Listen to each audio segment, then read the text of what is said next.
가계부채 관리 방안 언제부터? 내년부터죠. 그런데 이거는 일종의 시험이라고 보시면 돼요. 내년에 가계부채 관리 방안이 들어간다고 해서 내년 땅 시작이 아니라 내년까지 맞춰야 되는 거예요. 내년에 이렇게 될 건데 은행권에 돈을 막 빌려주겠어요? 은행권에서 유동성을 축소하는 이유가 뭐예요?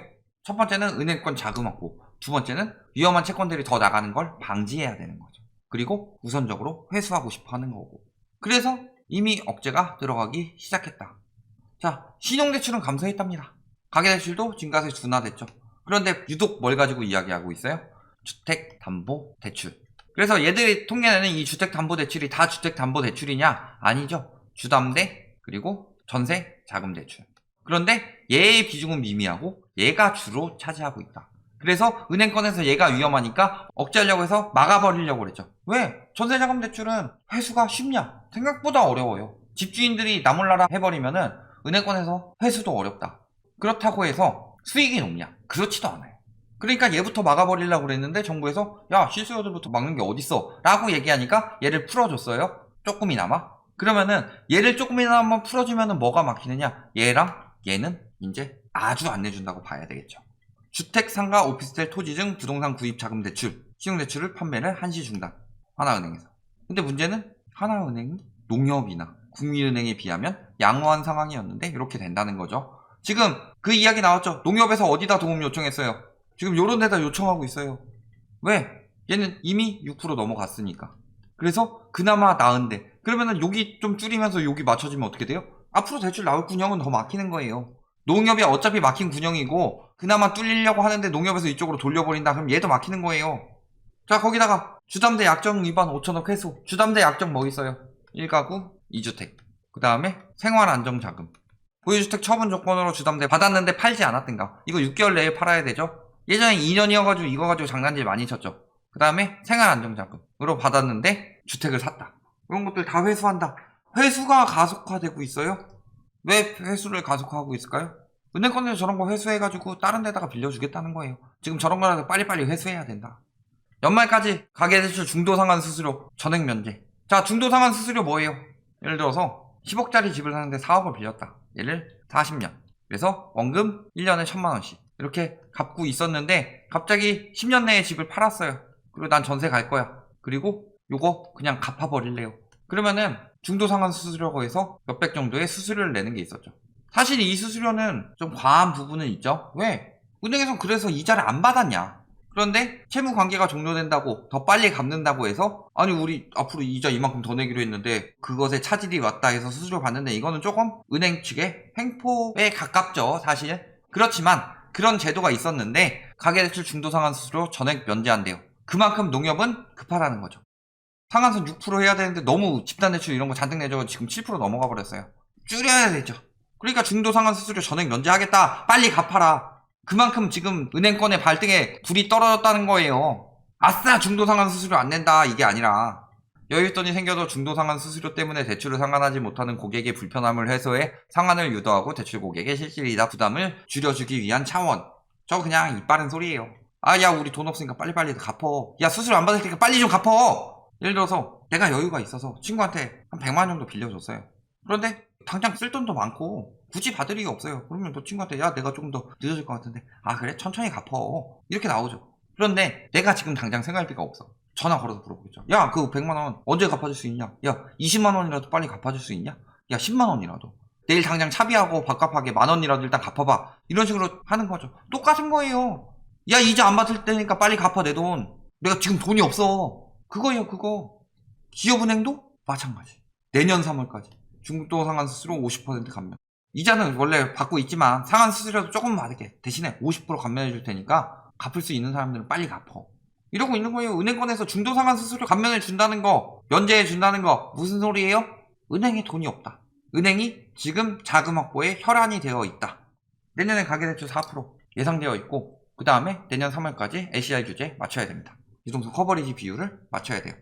이미 6%를 넘어선 농협은 올해까지 빨리 일단 급하니까 전액 면제 들어가는 거고 유동성 커버리지 비율을 맞춰야 되는 나머지 은행 그 중에서 기업이 내년 3월 말까지. 왜 3월까지겠어요? 3월까지 급전이 필요하니까 3월까지 하는 거예요. 지금 3월에 종료된 거 많죠. 유동성 커버리지 비율, 그 다음에 예대율, 그리고 이자 상환유예. 근데 원금 상환유예, 이자 상환유예도 종료되면은 뭐가 급격히 늘어난다? 연체율.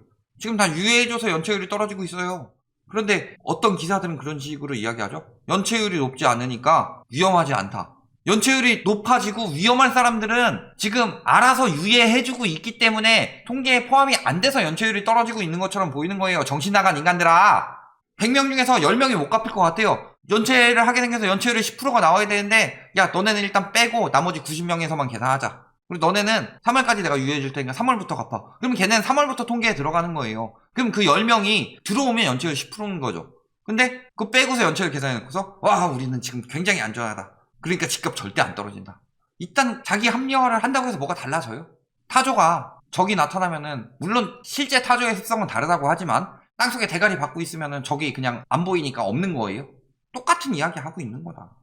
자, 71만원이던 대출 이자 116만원 낸다. 모르면 통수받는 가당금리 사라진다. 뭐 이런 건 둘째치고 한도 줄어든 거 보세요. 2억 4천도 집 살려면 많은 돈 아니죠? 연소득 5천이면 적은 소득 아니죠? 그런데 내년부터 1억가량이 줄어듭니다. 연소득 7천은 돼야지 그나마 그대로 받을 수 있다. 얘는 LTV랑 DSR이랑 그 중에서 DSR이 걸리니까. 자, 연소득 5천 1억 5천 됩니다. 2억이 6억 7억 빌릴 때 기존 대출 마이너스 통장. 그런데 문제는 마이너스 통장 5천만원 이 정도면 다행인 거지. 내년부터는 카드론도 들어간대요. 카드론만 들어가요. 기타 차 할부 등등 뭐 하나 대출 받은 거 있으면 그런 거 다 들어간다는 얘기예요. 6억 이상 집 살 때만 들어갔는데 총액 2억 이상이면은 뭐 하나 대출 받은 거 있는데 집 사는 거 포함해가지고 2억 넘어가면 바로 DSR에 걸린다는 거예요. 그러면은 진짜 사소한 대출까지 다 들어간다. 71만원이 116만원 해가지고 대출 이자가 45만원 올라요. 대출 이자 45만원 오지게 오르는 거죠. 근데 오르는 건 둘째치고 한도가 엄청나게 줄어요. 요걸로 매물은 늘어날 테죠. 생각했던 것보다 금리가 훨씬 빨리 올라. 지금 연끌했던 사람들 금리 이렇게 빨리 오를 거라고 생각하고 연끌했겠어요?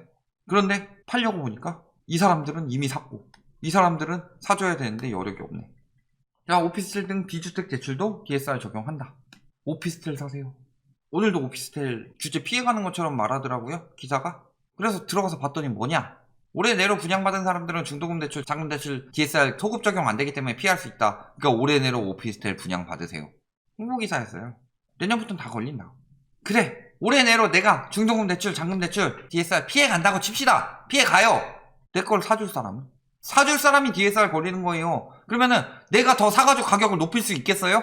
단순한 생각을 안 한다. 내가 샀어요. 호가 더 올릴 수 있죠. 그런데 다음 사람이 나랑 똑같은 사람이라고 생각했을 때 다음 사람이 그 여력이 되냐를 생각해야 되죠. 내가 안 걸린다고 땡이에요? 다음 사람이 걸리면은 수요가 없다는 거예요. 환급성이 떨어진다는 거고, 지금 내가 걸리는 거는 버티기가 힘들어진다. 그래서 올라가는 금리는 누구한테 영향이 크다? 가지고 있는 사람들, 빚 잔뜩 받은 사람들, 그리고 한도 줄어드는 건 누구한테 영향이 크다? 내 걸 사줄 사람들. 그런 단순한 부분을 생각을 해봐야 되죠.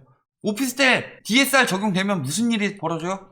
월세 놓으면 수익률 박살납니다. 지금 저금리 맞춰가지고 수익률 겨우 막 한 4% 5% 정도 올려놨는데 그것도 대출 안 나오면은 2% 3%대로 떨어져요. 그럴 거면 예금을 하지. 예금 금리는 어차피 꾸준히 올라갈 건데 수익률은 꾸준히 떨어질 거고. 주담대 받으려면 사업자 등록하세요. 편법 대출 하고 있어요. 이거 잡아내야 되죠. 그리고 이런 거 알려주는 사람, 공유하는 사람, 불법 다운로드 이야기 많죠. 불법 다운로드에서 다운받은 사람들은 큰 죄가 없습니다. 누가 잡혀가요? 알려준 사람. 그러면은 알려준 사람만 잡아가지고 징역 때려버리면 됩니다. 불법 사업자 대출이죠. 사업자 대출 규제 강화해야 되고, 그리고 커뮤니티 및 단체 채팅방에서 허위 사업자 등록해서 사업자 대출 방법을 아름아름 공유, 누구한테 공유해주고 있어요? 내 거 사줄 사람들한테. 똥줄이 차니까 다 알려주죠. 불법적인 거라도 지들 팔아치우려고. 불법을 알려줘서 어떻게든 지들 팔아치우고 그 사람들 불법 행한 데다가 나중에 물려가지고 망하는 것까지 하려고. 왜 저런 대출 방법 알려줘요? 아직도 집값 계속 오른다면서요. 여유롭게 오를 수 있다면서요. 공급 부족해서 계속 오른다면서요. 왜 저런 거 알려줘요? 똥줄이 차니까 알려주는 거지. 혹여 못 버티고 떨어지는 사람이 생기거나 수요가 없어질까봐.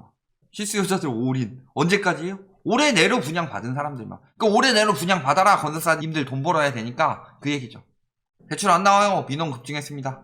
대출 민원의 절반 가까이. 누가 지금 저렇게 안달나서 찾을까요? 살려는 수요? 아니요.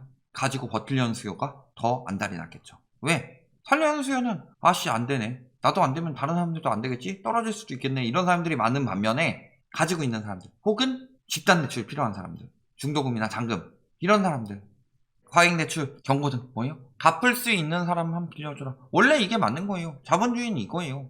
자산 가지고 장난질 쳐가지고 내가 자산이 늘었으니까 갚을 수 있다. 이거는 언제 무너질지 모르는 모래성입니다.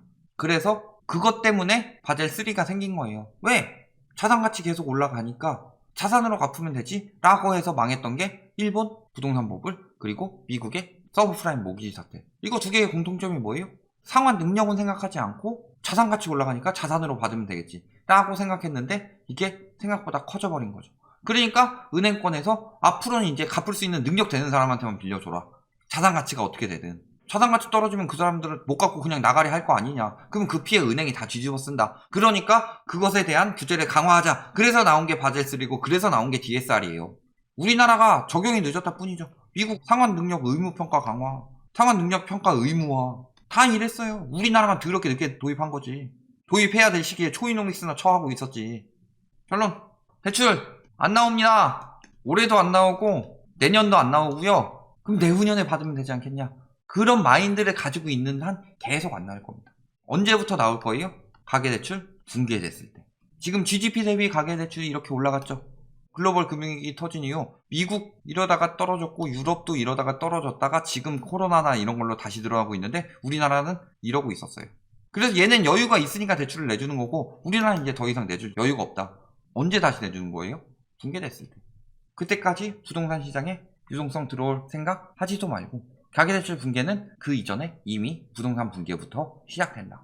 그러니까 붕괴되지 않으면 대출 계속 안 나와서 떠안고 부담되는 거고 붕괴되면 이미 가격도 같이 붕괴되어 있다. 이 두 가지 생각해 보시면 지금 살 때예요 아니에요? 답은 나왔다는 거죠.